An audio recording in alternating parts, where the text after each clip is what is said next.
68ª legislatura del Honorable Congreso del Estado de Chiapas. Este proyecto que da inicio y que vamos a estar por ahí trabajando de la mano con instituciones tanto públicas como privadas en el tema de lo que es los derechos de autor y temas que nos va a comentar la maestra también como en la piratería y todo lo que realmente embona la cadena de libros, pues queremos darle inicio a este ejercicio. Y como les comentaba, en este acercamiento a través de la Comisión Editorial y Relaciones Públicas, que la diputada Rocío Cervantes está trabajando como presidenta de parte de esta comisión, pues nos ha invitado a la iniciativa privada también a ser parte importante en esta gestión que envuelve lógicamente al mundo editorial.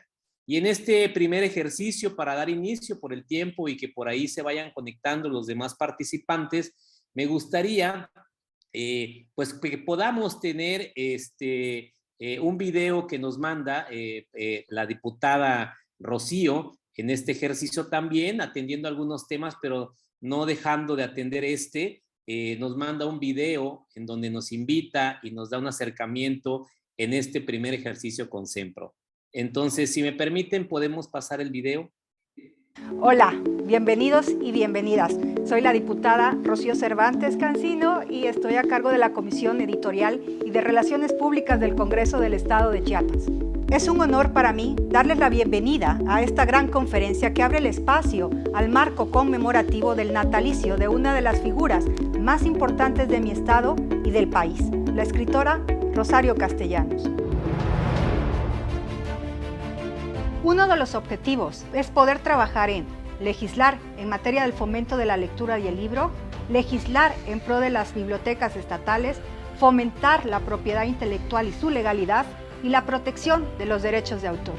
De tal manera que en conjunto con Sempro estaremos formando una agenda productiva para todo el Estado en poder trabajar en una cultura de la legalidad que va desde la formación hasta el respaldo de los creadores y creadoras.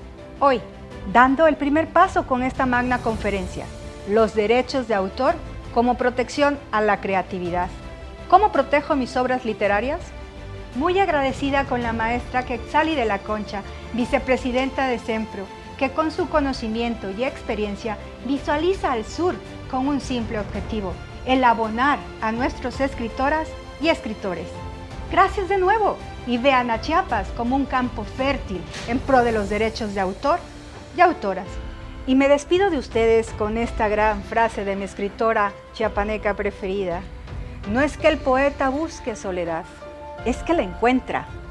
Sean todos cordialmente bienvenidos y bienvenidas.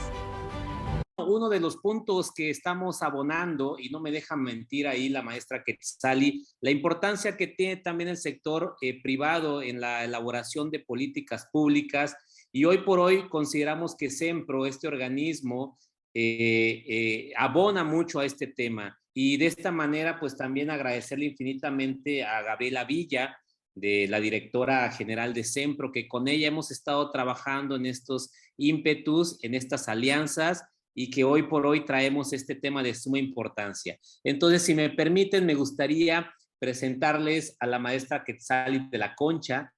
La maestra Quetzali de la Concha es vicepresidenta actual de Sempro, Centro Mexicano de Protección y Fomento a los Derechos de Autor. A la vez es miembro de la Barra Nacional de Colegio de Abogados. Es licenciada en Derecho con especialidad en Propiedad Intelectual por la Universidad Nacional Autónoma de México y además cursó sus estudios de maestría en Propiedad Intelectual en la Facultad Latinoamericana de Ciencias Sociales, sede en Argentina. Actualmente es miembro en Línea contra la Piratería, que es un grupo de abogados especialistas en la propiedad intelectual convocados por el Instituto Mexicano de la Propiedad de Propiedad Industrial, INPI, y adicionalmente forma parte del comité de redacción de la reforma de la Ley Federal de Derechos de Autor.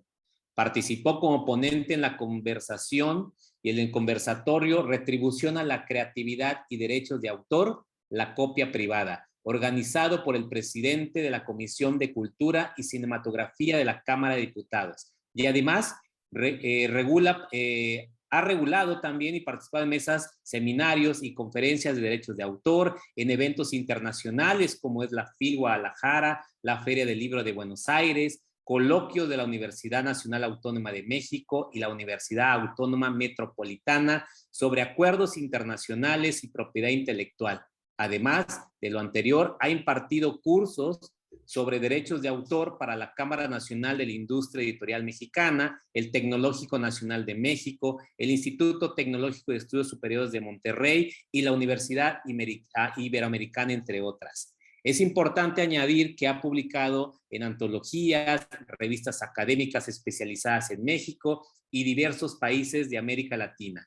Es docente en el Diplomado de Propiedad Intelectual en la Universidad IUS Semper y profesora invitada en el Instituto de la Propiedad Intelectual y Derechos de la Competencia.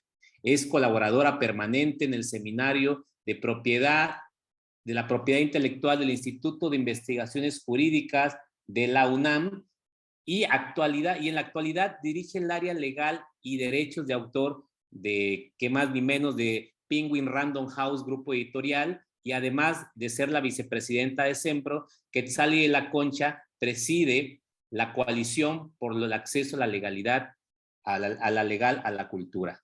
Pues con este preámbulo quiero darle la bienvenida a la maestra Quetzali de la Concha con esta plática amena, los derechos de autor como protección a la creatividad y cómo proteger mis obras literarias. Maestra, bienvenida, adelante. Muchísimas gracias y de verdad es un placer poder acompañarlos el día de hoy. Gracias al licenciado Julio Esquinca por hacer posible en esta sinergia con Gabriela Villa, pues este tipo de evento. Y también agradecer especialmente a la diputada Rocío Cervantes, que ha puesto el interés y ha puesto también el cuidado en saber que la cultura es la base del tejido social y que la cultura es la joya que hay que cuidar también. De verdad que celebro que haya este tipo de iniciativas.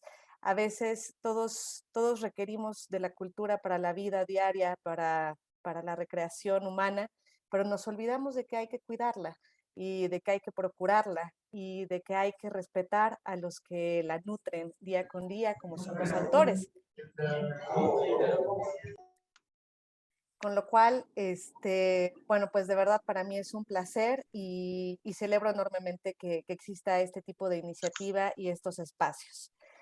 Y bueno, la idea del día de hoy es compartir en este ambiente de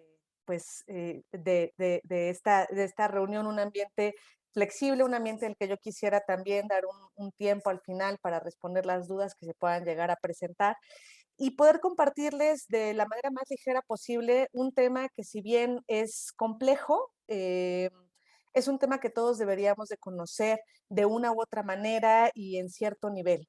Sobre todo los que participamos de la vida cultural, y hay que pensar que todo es cultura, entonces todos participamos de esta. Y como bien decía el licenciado Julio Esquinca, pues al final el librero, el impresor, el editor, el escritor, el diseñador, el ilustrador, el traductor, el autor, todos formamos parte de esta cadena. El bibliotecario forma parte de esta cadena, los profesores forman parte de esta cadena. Entonces, el conocer las bases del derecho de autor, todos los que estamos dentro de este ambiente, pues se vuelve fundamental. ¿Por qué? Porque es la única manera de poder divulgar y de poder compartir en nuestro entorno qué es el derecho de autor, para qué sirve, con qué se come, cómo se cuida, y de qué se trata. Entonces, la idea de esta plática es precisamente eso, el poder terminar con un buen saldo y decir, entiendo cuáles son las partes básicas del derecho de autor. Con lo cual, bueno, pues voy a compartir una presentación. Me parece que ahí ya puedo compartir pantalla. Solo para que me confirmen si la pueden ver. Muy bien. Bueno, pues entonces con esto arrancamos. Los derechos de autor como herramientas para una cultura de legalidad. Y es precisamente esto que les comento. Pues finalmente es una herramienta de protección, una herramienta de reconocimiento, de respeto. ¿Y qué es lo que vamos a cuidar? Pues precisamente a quienes tienen este ejercicio creativo y que nutren todo lo que va conformando esta red de conocimiento por los contenidos que se generan. ¿Qué es propiamente o formalmente el derecho de autor? Pues es un reconocimiento que hace no solamente el Estado, sino también la sociedad, en favor de los creadores de obras literarias, que así lo dice la ley. A mí me encanta, siempre el tema del libro es un protagonista, tanto en los tratados internacionales como en la legislación nacional. Son obras literarias y artísticas, y hay toda una lista que viene descrita en el artículo 13 de la Ley Federal de Derecho de Autor, que nos habla de obras pictóricas, obras escultóricas, musicales, coreografía. Hay toda una lista de cuáles son estas obras, que es importante decir, es enunciativa, pero no limitativa. ¿Por qué? Porque las formas de expresión se van reinventando, se van recreando y se van transformando con el tiempo y con el avance de las tecnologías, por supuesto. En el año 96, que es cuando entró en vigor la ley que está vigente a nivel federal, pues probablemente no tenía el peso que tienen ahora las obras multimedia, por ejemplo. Eso no quiere decir que no estén protegidas. Todas las obras artísticas, todas estas expresiones artísticas que se pueden percibir por el resto de la sociedad, están protegidas por el derecho de autor. Y esta protección, ¿de qué va? Bueno, pues que los autores tienen facultades, ¿no? Y gozan de cierto privilegio exclusivo, que es de carácter personal y patrimonial, eso lo veremos. Pero básicamente quedémonos con un primer concepto, que es poder autorizar o prohibir el uso de sus obras. Tenemos patrimoniales, que es todo lo que tiene que ver con la explotación económica de una obra, y tenemos los morales, que son los que tratan de la vinculación entre el autor y su obra. ¿Cuál es el marco normativo? Que siempre se puede echar un ojo cuando tenemos dudas acerca de un concepto, porque hay un desglose de conceptos y de derechos. Está la Ley Federal de Derecho de Autor, que como les decía, es una ley de 1996. Ahí es cuando entra en vigor. De hecho entró en vigor como regalo de Navidad, un 24 de diciembre. Y si bien podemos pensar, bueno, pues esta ley ya tiene casi 30 años, es una ley que también, como todas, se ha ido actualizando a través de diversas reformas. Las más importantes son del 2003. Pero también tenemos ahora las que fueron publicadas en el 2020, en donde ya se integran temas digitales, precisamente, y de cómo vamos a proteger y defender los derechos de autor en Internet. Por otra parte, en este marco normativo tenemos la Constitución, nuestra Carta Magna, que es esta Constitución Política de los Estados Unidos Mexicanos, que en su artículo 28 nos dice que no se consideran monopolios estos derechos exclusivos que se otorgan a los autores. Y aquí vale la pena también decir, bueno, ¿y es tan importante el derecho de los autores que está reconocido en la Constitución? Bueno, pues sí. De hecho, el derecho de autor generalmente ha estado presente en las constituciones de los países que son estados democráticos modernos. Esto pasa en Estados Unidos, esto pasa en México, Francia, España, y cualquier país que tenga un esquema democrático lo va a tener. ¿Por qué? Porque hay una parte fundamental, y ahí a mí siempre me gusta dar contextos históricos. Cuando estalla la famosísima Revolución Francesa, si podemos apagar micrófonos, por favor. Gracias. Parte de los temas que se trataron en esta comisión parlamentaria francesa fue precisamente qué iba a pasar con los autores y cómo se les iba a proteger. Y a mí me encanta una frase de Le Chapelier que dice: no hay propiedad más sagrada que la propiedad intelectual. ¿Y por qué es esto? Pues porque precisamente el trabajo creativo de los autores es lo que va nutriendo la identidad de un pueblo. Y esto lo podemos ver cuando pensamos en quién no ha cantado a José Alfredo Jiménez, quién no ha gozado la voz de José José, ¿Quién no se ha deleitado con las letras de Octavio Paz? ¿Quién no se ha divertido con las letras de Carlos Fuentes? Eso es cultura, eso es lo que va nutriendo nuestra identidad y que nos va llenando de orgullo y que entonces podemos estar en el otro lado del planeta y escuchar una canción de Armando Manzanero y decir, sí, es México. Entonces, esto pasa a nivel de todos los países. Y por eso es que se piensa, bueno, hay que cuidar muy bien a nuestros autores, porque son esta piedra angular que es básica para esta identidad nacional. Entonces, por eso es que este derecho de autor también está presente en nuestra Constitución. Y hay un tratado internacional que es el famoso Convenio de Berna, que es el que sienta las bases, digamos, como las líneas principales de cómo regular los derechos de autor en el mundo.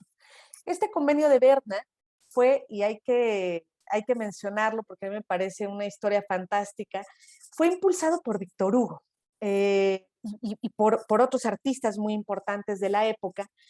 ¿Y qué es lo que buscaban? Pues ellos decían, a ver, el arte, además, es un elemento intangible que va más allá de las fronteras, con lo cual tener una regulación nacional no es suficiente, necesitamos una regulación internacional.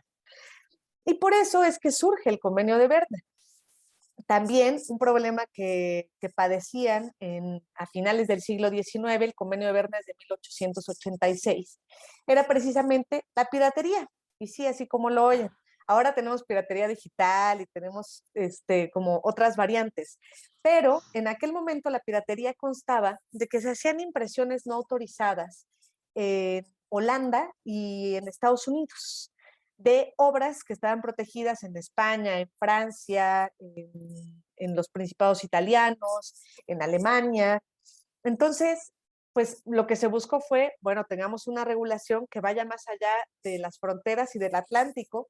¿Por qué? Porque pues parte de lo que debe de gozar el autor es precisamente una remuneración proporcional al éxito de su obra.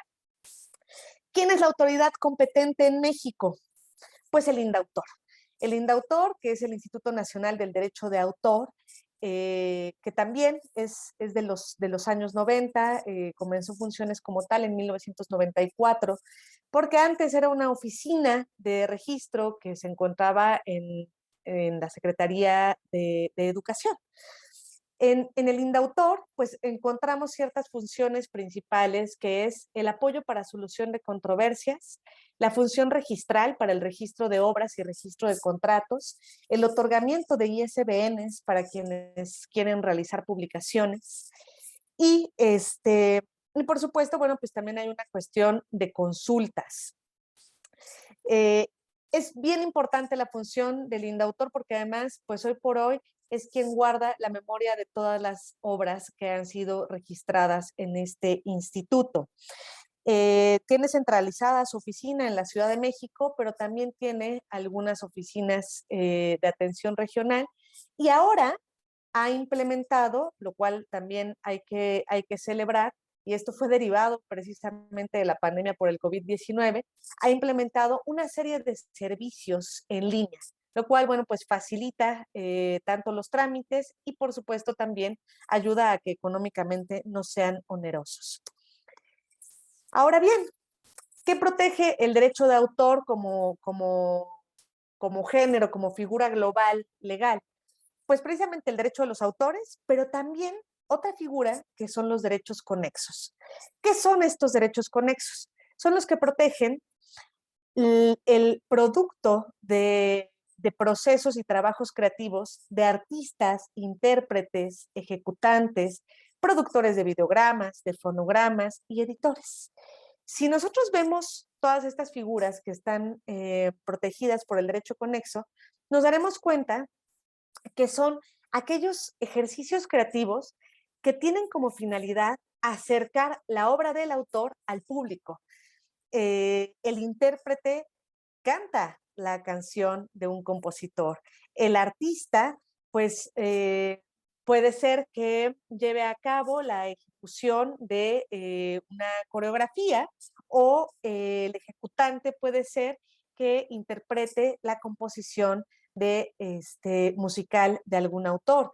El productor de videograma lo que está haciendo pues es concentrar a través de todo un proceso de edición audiovisual el producto de la convergencia de un guión, de actuaciones, de música, de fotografía.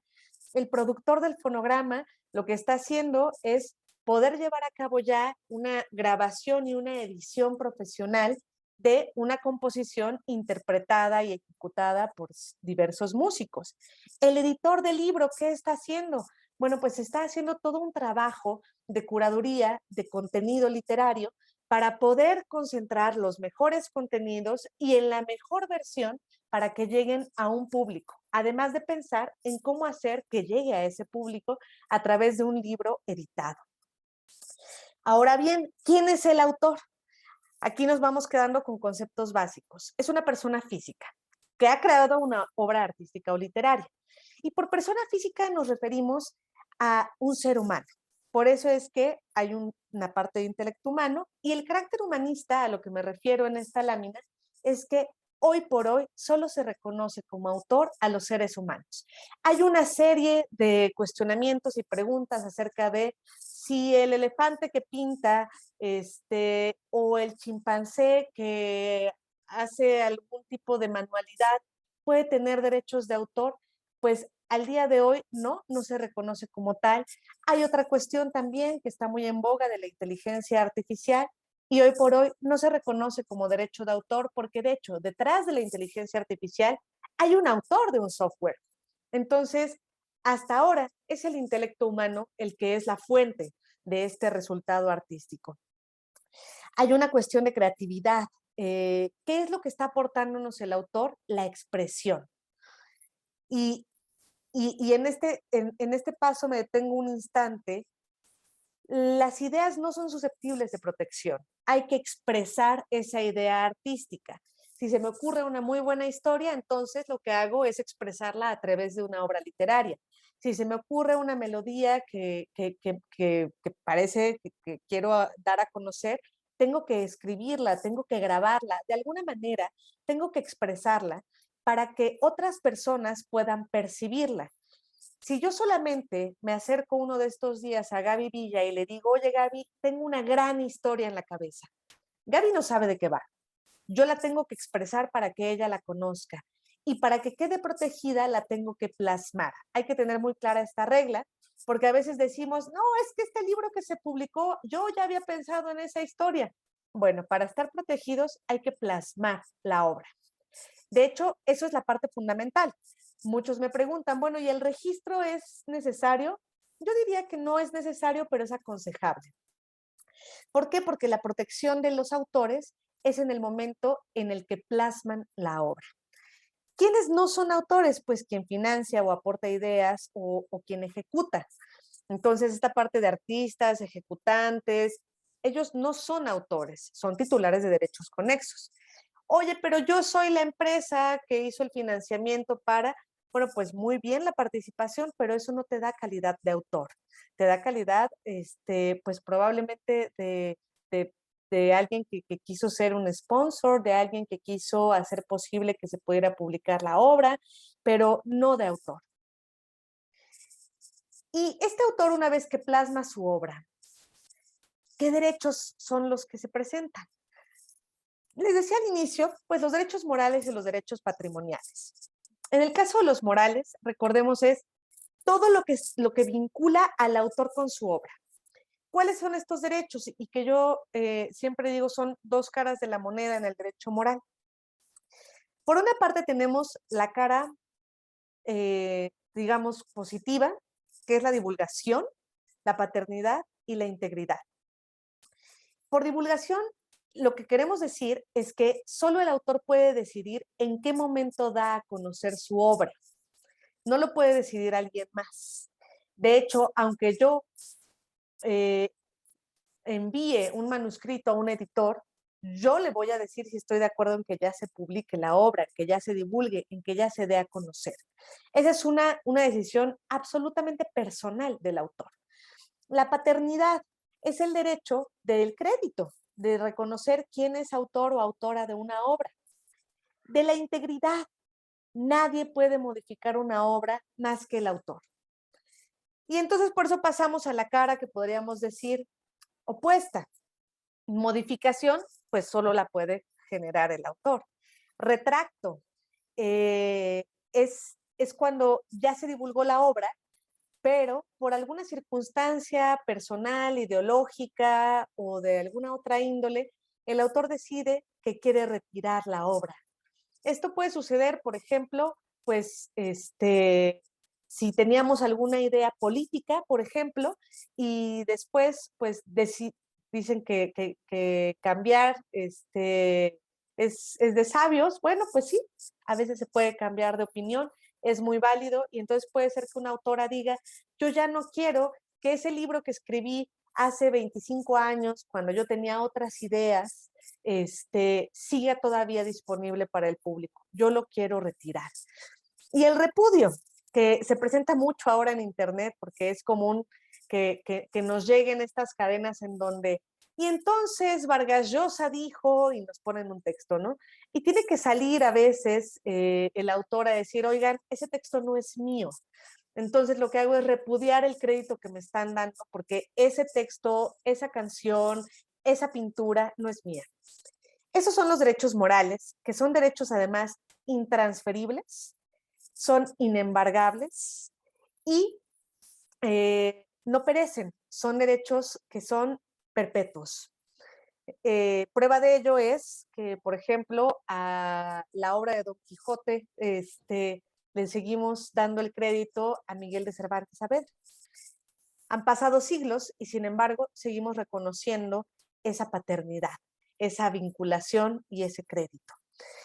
Por el lado de los derechos patrimoniales tenemos pues un montón de acciones que son independientes entre sí, que tienen como finalidad pues llevar a cabo alguna explotación que puede tener un resultado económico, que por supuesto lo que está buscando es favorecer al autor.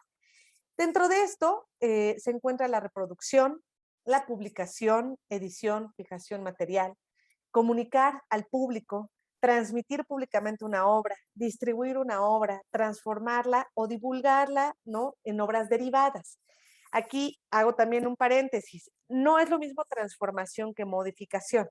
Modificación es porque yo decido cambiarle 3 compases o 2 capítulos a un libro. Transformación es porque yo decido transformar un libro en castellano al francés o transformar una obra literaria a una obra audiovisual. Eso es una obra derivada. El resultado que viene de utilizar una obra primigenia, que fue la primera que expresó el autor, para que en otro idioma o en otro formato o en otra forma de expresión también se dé a conocer al público. En el caso de los derechos patrimoniales, estos están reconocidos en el artículo 27 de la Ley Federal de Derecho de Autor. Reproducción, pues son las copias que conocemos, ¿no? Las analógicas, las fotocopias, las copias de discos, las copias fotostáticas que pueden ser también de obras pictóricas. Entonces son copias tangibles, pero también se consideran copias a las reproducciones digitales. Entonces, cada vez que a mí me llega un archivo a través de mi correo o de alguna de mis plataformas de comunicación y es digital, eso es una copia. Eso que yo estoy abriendo en mi teléfono o en mi computadora es una copia también. Distribución, esa siempre va a ser a través de ejemplares físicos y pues lo que se hace es que trasladamos la propiedad del ejemplar, ojo, no de la obra. No porque yo tenga un ejemplar de 100 años de soledad, quiere decir que ya soy dueña de la obra de García Márquez. No, no es así. Solamente soy dueña de ese ejemplar. En el caso de la transformación, pues como les explicaba, es porque generamos una obra derivada. Y para poder hacer transformación de una obra, siempre hay que pedir permiso para poder difundirla o explotarla. Que yo deseaba hacer una traducción de una obra que estaba en alemán y la quiero dar a conocer en México en castellano, bueno, pues muy bien, tengo que pedir permiso al autor o al titular de derechos de la obra que fue originalmente publicada en alemán. Derechos patrimoniales, seguimos con comunicación pública. Llevamos fuera de la esfera privada. ¿Esto qué quiere decir? Pues está muy fácil, es como cuando yo decido proyectar una película en un parque, ¿no? O hacer una representación pública de una obra de teatro. O algo que nos gusta mucho hacer en Sempro, que es recitar, ¿no? Los invitamos a que escuchen a un cuentacuentos en la Feria del Libro Infantil y Juvenil. Entonces, ese es un ejercicio de comunicación pública. Ejecución de obras musicales en los conciertos, las exhibiciones de obras visuales, que esto se hace mucho también en los recintos públicos. Y, por supuesto, el acceso o transformación pública a través de telecomunicación, televisión, radio o internet, que es la famosa puesta a disposición. Todo esto son formas de comunicación pública. ¿Qué características tienen los derechos patrimoniales? Pues como les decía, son de carácter económico. Son fundamentales para garantizar, y aquí lo resalto, un nivel de vida digno para los autores. Por eso es esta garantía de onerosidad a la cual yo aludía cuando les hablaba de que es un derecho reconocido por la Constitución. Hay que pensar que el trabajo del autor es precisamente la generación de contenidos artísticos. Entonces, ese es su trabajo y por más que quisiéramos pensar en una figura romántica en donde una tarde de verano se sentó una pintora y le salió un cuadro precioso, o se sentó una escritora y le salió en una tarde una obra literaria fantástica, no es así. Es trabajo de entrega, de disciplina, es un trabajo 24/7, es un trabajo que además hay que pensar en que idealmente debe de ser un trabajo profesional, un trabajo con dedicación, con técnica. ¿Para qué? Para llevar pues los contenidos en su mejor versión hacia el público. Entonces, lo mismo pasa con autores, por ejemplo, académicos, que tienen que dedicarse de lleno a poder hacer investigaciones que después lleguen a traducir en obras de divulgación.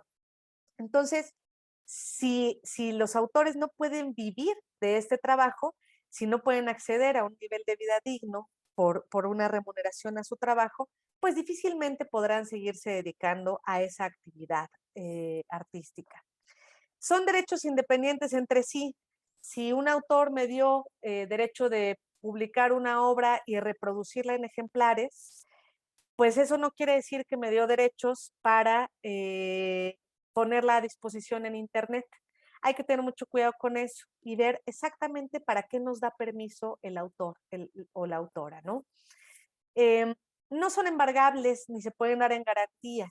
Esto, la Ley Federal de Derecho de Autor lo estipula porque finalmente se entiende que el trabajo creativo es el patrimonio con el que cuenta el autor. Entonces, si esto fuera embargable o si se tuviera o pudiera dar en garantía, podrían darse problemas muy graves de despojar a los autores de ese patrimonio artístico. Tienen un límite temporal. ¿Cuál es la vigencia de los derechos de autor, de los derechos patrimoniales? Recuerden, les decía, los derechos morales no tienen una vigencia, son imprescriptibles, pero los patrimoniales sí que la tienen. Son 100 años a partir de la muerte del autor. Y de pronto podríamos pensar, oye, esto es muchísimo. Bueno, no sé, si yo trabajo toda mi vida para tener una casa y heredársela a mis hijos y que ellos a su vez se la puedan heredar a mis nietos, pues 100 años no parece tanto.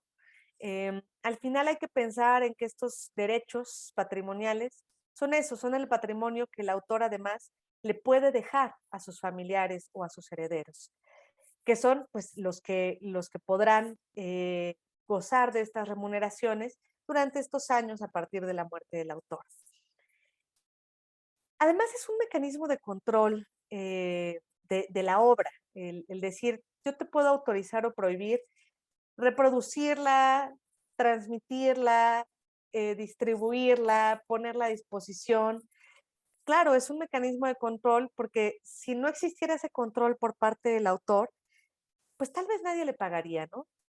Si no fuera necesario un permiso, si no fuera necesaria una remuneración, que ojo, la remuneración también, y eso hay que acotarlo, es irrenunciable. Si de pronto yo llego y y digo, ¿saben qué? Por mi participación en el capítulo de esta antología, renuncio a cobrar. No es válido conforme a la Ley Federal de Derecho de Autor. ¿Por qué? Porque se busca, y esto le llamamos los abogados, es una ley muy paternalista, se busca garantizar que sí se va a remunerar a los autores siempre. En el caso de infringir estos derechos patrimoniales, pues una de las preguntas también que son comunes es, bueno, ¿y si uso la obra de una autora, pero esto no tenía fines de lucro? Pues ya no infringí el derecho. La respuesta es no, sí infringiste el derecho. ¿Por qué? Porque estás utilizando sin permiso y sin una remuneración que es irrenunciable la obra de esa autora. Entonces hay que tener mucho cuidado con esto porque a veces algo que podría parecer lógico en realidad no atiende a los principios de la Ley Federal de Derecho de Autor. Entonces, aunque utilicemos obras sin fines de lucro, eso no quiere decir que no generan la obligación de remunerar a su autor y de pedirle una autorización. Por otra parte, también la ley reconoce que cualquier utilización pública implica un ejercicio patrimonial. Entonces, y esto no lo limita por algún tipo de tecnología. ¿Por qué? Porque, claro, el legislador ha estado consciente de que las tecnologías de comunicación van cambiando, se van transformando. Y ahí paso a esta figura súper importante que es la sociedad de gestión colectiva. ¿Por qué? Porque hemos estado hablando de que el autor debería de tener, pues, normalmente este reconocimiento, esta capacidad de ejercer el autorizar o prohibir el uso de su obra, que debería de poder cobrar siempre una remuneración por el uso que se haga de sus obras. Sin embargo, el avance de las tecnologías fue complicando esto. Y entonces surge esta figura muy interesante que es la sociedad de gestión colectiva, que literal es un colectivo de autores y de titulares de derechos. Y esta figura surge por la imposibilidad de gestionar los derechos patrimoniales de forma directa e individual por parte de los autores o de los titulares de derecho. Y además también se volvió, digamos, una imposibilidad para el propio usuario. ¿Por qué? Porque, y seguramente muchos de ustedes lo vivirán, de pronto decimos, oye, quiero organizar una antología sobre poesía mexicana. Y ya sabemos qué contenidos son los que queremos integrar. Y son de 35 autores y autoras distintos. Y entonces empieza el dolor de cabeza de pensar cómo los contactamos. ¿Cómo contactamos a los que están vivos? ¿Cómo contactamos a los familiares de los que no están vivos? ¿Cómo hacemos para poder lograr la autorización e integrar esta antología y poderla publicar? Entonces, estas sociedades lo que hacen es concentrar la representación de esos derechos. ¿Por qué? Porque la sociedad de gestión lo que hace es ver quiénes necesitan utilizar obras, hacer una recaudación por el uso de esas obras y garantizar la autorización del uso de esas obras. Y su parte fundamental, su misión fundamental, es que los creadores reciban una remuneración que les es correspondiente por el uso de esas obras.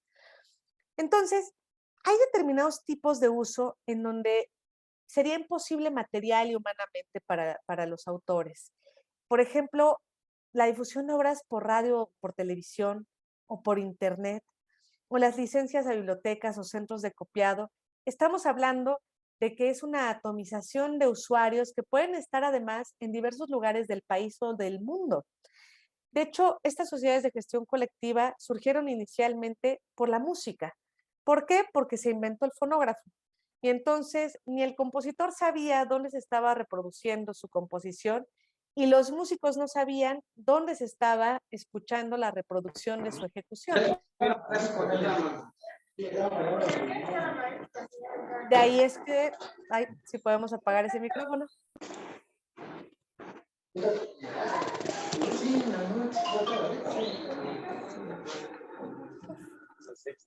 Maestra Alma, su micrófono está encendido.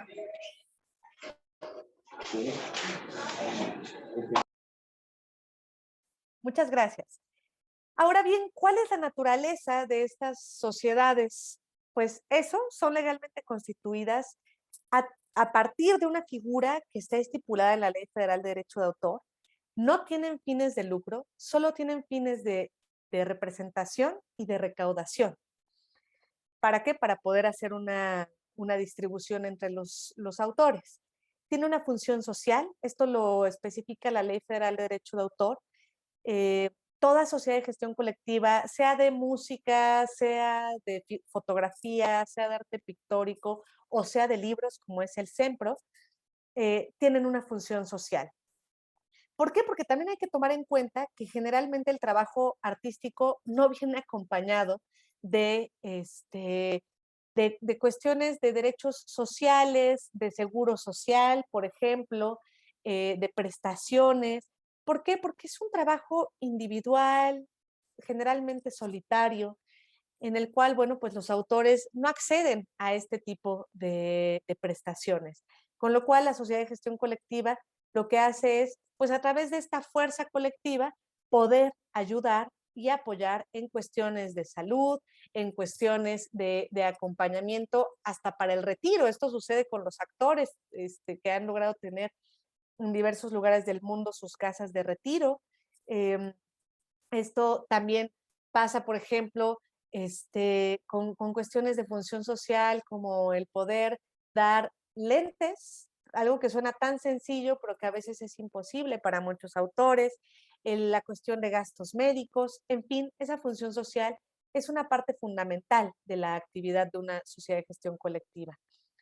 Y bueno, esta gestión colectiva justo es esta representación en la que se ejercen derechos patrimoniales y se defienden los intereses de los titulares de derechos.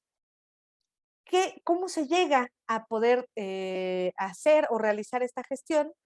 Bueno, pues es precisamente a través de la negociación de tarifas, condiciones de utilización con los usuarios. Se otorgan licencias, esta es la parte formal, y autorizaciones de uso. De esta manera es como se puede recaudar y posteriormente distribuir las regalías hacia los autores y titulares de derechos. ¿Qué pasa entonces con quienes forman parte de las sociedades de gestión colectiva? Que, como les decía, es un colectivo por y para autores, los cuales no se tienen que preocupar de tener que participar directamente en estas tareas de representación, de negociación, de recaudación. Ellos simplemente reciben finalmente la remuneración que les corresponde. En el caso de las obras literarias, la gestión colectiva se centra principalmente en la concesión del derecho de reproducción parcial. Recuerden, reproducción la podemos tener analógica a través de copias tangibles o digital.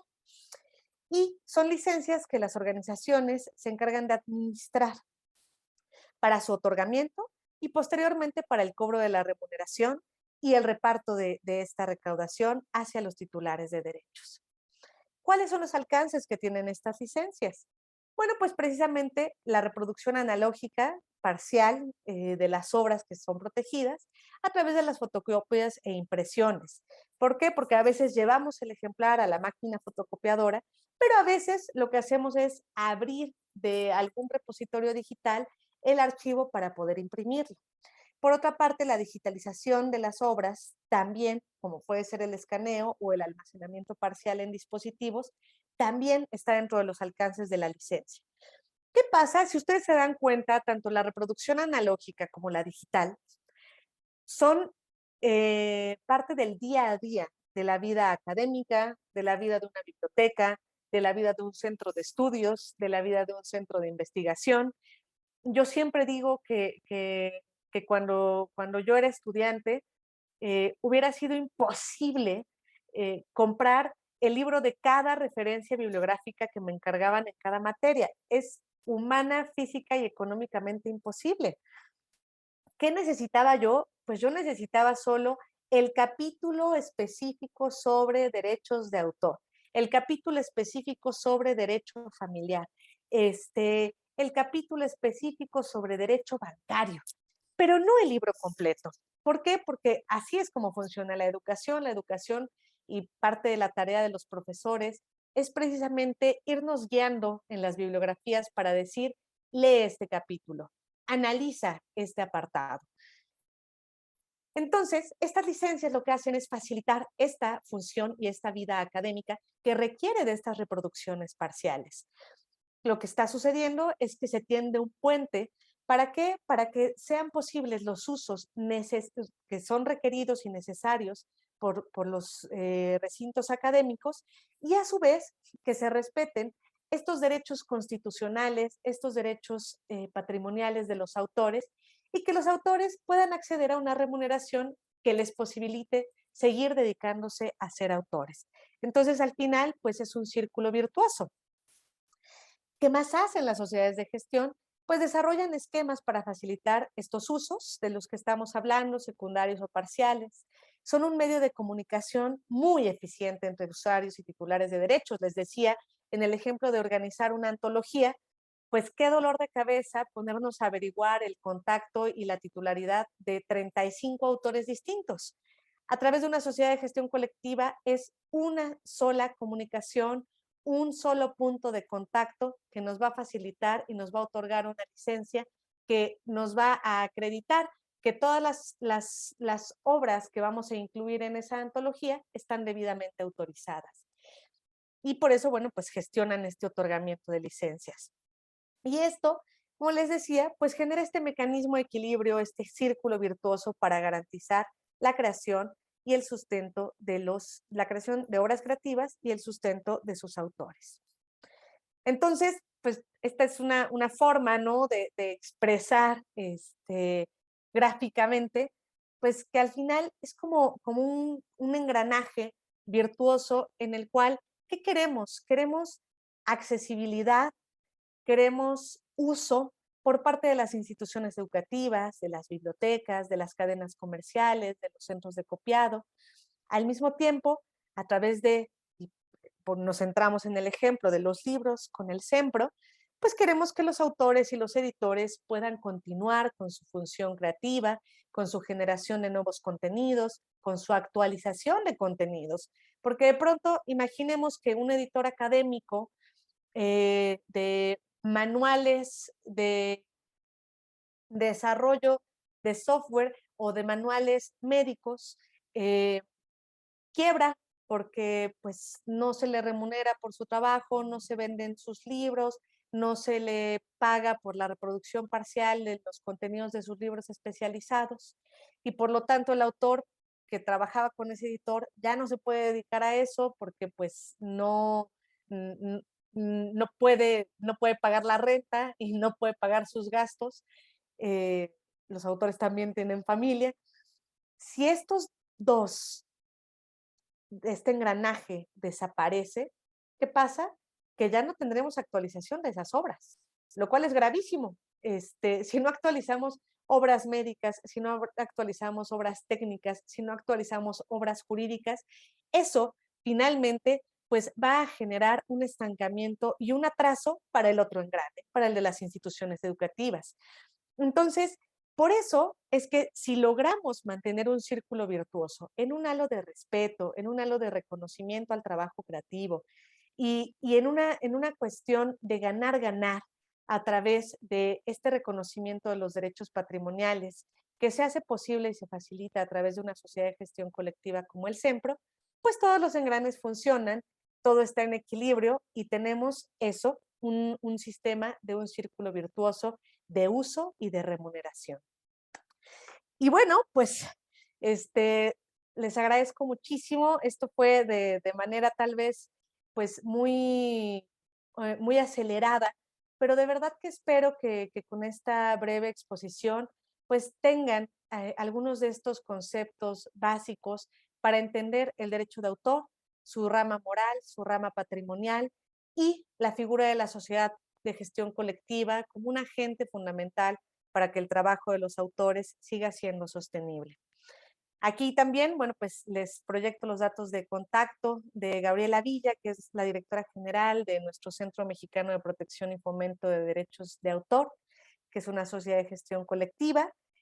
Y con eso dejo que de todas formas, bueno, pues se puede compartir a través del chat y dejo de compartir pantalla. Tiempo récord, creo que lo logramos en tiempo y forma, estimado Julio. Sí, maestra, gracias, muy amable. En esta sinergia yo quiero agradecer también para si usted me lo permite, pasar, pues ver algunas preguntas, algunas dudas que tengan los compañeros. Quiero agradecer infinitamente a la Universidad Pablo Guardado Chávez, la Universidad San Marcos, Universidad Descartes, la Universidad del Sur, Colegio La Paz, que son empresas privadas muy reconocidas aquí en el estado. De igual manera, en el sector público, la UNACH, pues simplemente la UNACH viene marcando paso y también está afiliada a SEMPRO, la UNICACH, la UNICH, la Biblioteca del Congreso del Estado también está con nosotros. Y un saludo muy especial a la licenciada Olga, que ella es la titular de la biblioteca del ITAC, que es el Instituto Tuxtleco de Arte y Cultura, que lideré aquí el municipio, ¿no? Entonces, agradeciendo a ellas que hayan conectado y lógicamente que repliquen la información. Y agradecer nuevamente a la diputada Rocío que nos hizo esta vinculación, y creo que aquí está presente y por eso pues aprovecho para nombrarla. Pues agradecidísima también del enlace. Nuestras oficinas están en Ámsterdam, 287. Si pasan a Indautor, quienes estén haciendo un trabajo editorial, pues pásense directo, es decir, tenemos toda la asesoría y la apertura a la conversación con cada una de las universidades. Cualquier duda, estamos aquí, abierto el micrófono. Pues Gaby, muy amable, y por ahí me mandan un mensajito. ¿Qué pasa si una universidad privada le da espacio o contrata servicios a una empresa que hace fotocopias dentro de la institución? ¿Cuál es el procedimiento ahí? Porque no quieren tener ellos términos legales, sin embargo, están abriendo, ¿no? Un espacio a una empresa a que saque fotocopias. En ese sentido, lo fundamental es para poder otorgar este tipo de permisos y que haya una empresa externa que pueda hacer reproducciones dentro de un plantel, uno de los requerimientos, así como les pedimos que estén dados de alta en Hacienda y que estén al corriente con sus impuestos, hay que pedir que cuenten con una licencia de la Sociedad de Gestión Colectiva para poder realizar estas reproducciones. Por ejemplo, si cualquiera nos acercamos a una de estas grandes cadenas donde también hay fotocopia, como el Office Max, el Office Depot, son empresas que cuentan con esta licencia precisamente. Entonces, sí debería de ser siempre un requerimiento para permitir a cualquier externo, que sea una empresa externa, el poder generar reproducciones. Perfecto, muy amable. Entonces, bueno, por el tiempo también de usted, maestra Quetzali, pues nada más me queda pues agradeciendo a nombre de la comisión editorial que preside la licenciada Rocío Cervantes, pues el espacio que hayan ustedes tenido, y también invitando a los compañeros que pues este es un primer ejercicio, es una primera cuestión. Hay mucha información, maestra Quetzali, que todavía vienen dudas, pero yo creo que vamos a ir trabajando en esta sinergia junto con SEMPRO, si usted nos lo permite, para que vayamos viendo, y próximamente vamos a tener ya una vinculación directa con universidades, con autores, porque hay muchos autores también que están interesados en esta afiliación, y pues invitando también a las universidades privadas y públicas a que estén pendientes, que próximamente vamos a estar ahí con ustedes a través del apoyo de SEMPRO. Entonces, muy agradecido ahí, maestra Quetzali, por su tiempo, licenciada Villa también, gracias por estar aquí con nosotros, y próximamente estaremos trabajando en conjunto. ¿Algunas palabras de despedida, maestra Quetzali, si es tan amable? Sí, de verdad que quiero agradecer el espacio. Quiero también, de verdad, el reiterarles que el Centro Mexicano de Protección y Fomento de los Derechos de Autor es por y para todos los que formamos esta comunidad de creadores, de usuarios. Esa es una parte fundamental que quiero que siempre tengan presente, y que Gaby pues precisamente está refrendando con esta cuestión de contáctenme, visítenos, conózcanos. Somos grandes aliados de la vida académica, eso también decirlo. Y nos importa mucho, como lo dice nuestro nombre, el tema del fomento, el fomento del derecho de autor, el fomento de la protección de las obras literarias. Y eso, bueno, pues también a manera de cierre, pues sí reiterar el agradecimiento por el espacio, por el interés y agradecerle especialmente a la diputada Rocío Cervantes por hacer y poner la atención en los creadores, en la literatura chiapaneca, en la creación artística de nuestro país. Hay que cuidar, como les decía, mucho la joya que es la cultura de nuestro México. Muchísimas gracias. Pues yo creo que yo quisiera agregar, yo creo que porque entendemos el ecosistema social, pues sabemos conjuntar esos vectores en favor del libro, en favor de sus creadores y respetar los derechos de autor, y esto pues solo se hace posible cuando el impulso en favor de la cultura, en favor de la literatura, en favor de la creación es recíproco. Estamos aquí para precisamente hacerlo. Sempro, bueno, yo quiero creer y estoy apostando, y en colaboración con todos los socios y con el consejo directivo, con la vicepresidencia por parte de la maestra Quetzali, es la opción para que impulsemos este respeto por los derechos de autor. Tenemos este propósito donde el creador y la creadora sean prioridad, y les damos la posibilidad de acercarse a conocernos, a saber lo que hacemos. Síganos, somos y existimos para y por los creadores, así que pues muchísimas gracias por estar aquí. 68ª Legislatura del Honorable Congreso del Estado de Chiapas.